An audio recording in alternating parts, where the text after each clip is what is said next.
এই বাজারে নেই কোনো সবজি, নেই কোনো মাছ, আছে ফুলের জামার সমারোহ।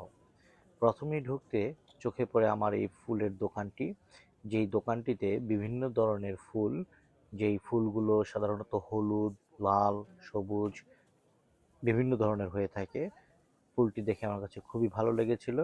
তারপর আমার সামনে আসে এই চিজের দোকানটি, যেই দোকানটি তারা সম্পূর্ণ হোমমেড চিজ বিক্রি করে থাকে। সেখান থেকে চলে যাই আমি অলংকারের দোকানে, যেই অলংকারগুলো অরিজিনাল না হলেও অনেকটা সুন্দর লাগে, এবং এই দোকানে বেশ কিছু ব্যাগ রয়েছে যেই ব্যাগগুলো দেখতে খুবই সুন্দর।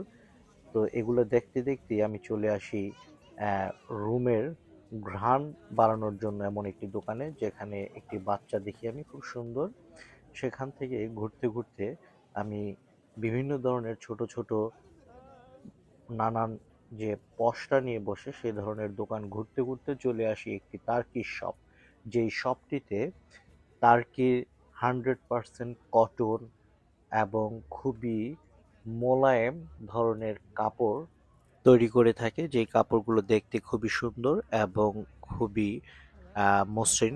আমি ঘুরে ঘুরে দেখছিলাম তাদের কাপড়ের কালেকশন। এগুলো সাধারণত তোয়ালে এবং বিভিন্ন ধরনের শাল, তারপর ঘর সাজানোর বিভিন্ন ধরনের উম, কাপড় রয়েছে, যেই কাপড়গুলো খুবই মসৃণ এবং খুবই ভালো মানের।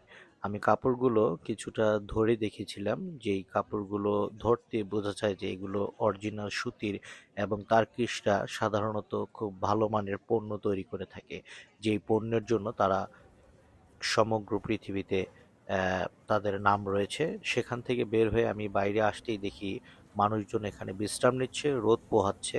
তারপর সেখান থেকে আমি ঘুরতে ঘুরতে চলে যাই একটি কাপড়ের দোকানে, যেখানে ব্রিটিশ রমণীরা তাদের গ্রীষ্মের গরম সহ্য করার জন্য এই সুতির কাপড়গুলো পরিধান করে থাকে।